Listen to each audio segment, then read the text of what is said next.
జై వీరభద్రకాళి మత్ నమో నమః. ఇప్పుడు అఖండ 2 వస్తుందిరా. అరే అది సనాతన ధర్మం మీద, మన హిందూ ధర్మం మీద, మన భారతదేశం సంబంధించింది. శత్రువులకి ఎట్లా ఎదిరిస్తాడు, అది సనాతన ధర్మం గురించి. ఆ శివుడే, పరమశివుడే త్రిశూల ద్వారా వస్తే ఎట్లుంటుందో చూపించడానికి, అది మా నాయన వీరభోసం చూపించాం, అలాగే వస్తారా ఆ చూపించడానికి. ఇది రెండో భాగం. ఫస్ట్ భాగంలోన కాపాడడానికి ఎప్పుడు రక్షకుడు ఉంటాడని చూపించడానికి ఒకటే అయితే, ఇప్పుడు రెండోది ఎంత లోతుకు పోతాడు, ఈ రాజకీయాలు అన్నిటినీ పాతాళంలో తొక్కి పాలిస్తాడంటే చూడు. వీరభోగ వసంత రుకుందని స్వామి చిన్న షాంపూలు వదిలినాడు రా. బాలకృష్ణులది రూపం వదిలినాడు అంతే. ఆ సినిమా రూపంలో శివుడు వస్తే ఎట్లుంటుంది, సనాతన ధర్మాన్ని ఆయన తెలుగుంటే ఎట్లా కాపాడుతున్నారు. మహాభారతంలో చెప్తాడు కదా, శ్రీకృష్ణ పరమాత్మని ఎప్పటికీ శివకేశులు కాపాడుతుంటారు కాబట్టి భారతదేశం వెలుగుతుంటుంది.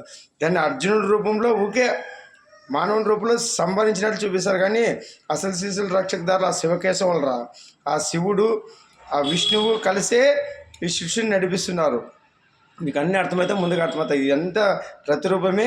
ఇప్పుడు అఖండ 2లో సనాతన ధర్మాన్ని బోధించడానికి, భారతదేశాన్ని వెలిగించడానికి శివుడు ఎట్లా మానవ రూపంలో వచ్చి చూపిస్తాడనేదే ఇది. ఎన్ని అజ్ఞానంతో మాట్లాడకుండా ఈ సినీ హీరోలది కాదు ఇది. ఈగోలతో పోయి ఇవి కాదు మాట్లాడాల్సింది. ఫస్ట్ ఆడ ధర్మాన్ని గురించి మాట్లాడండి. ధర్మం చూడండి. ఆడ మన భారతదేశం సనాతన ధర్మాన్ని బోధించేది ఆ సినిమా. అది చూసి ఫస్ట్ పరిశ్రమలు బతికించండి. సినీ కార్మికులు ఎంతో లక్షల మంది ఉంటారు, వాళ్ళ గురించి ఆలోచించండి. ఇగోలకు పోయి మీరే సినిమాని ఫ్లాప్ చేసుకొని పక్క పరిశ్రమలకి చిన్నగా అయిపోతున్నారు.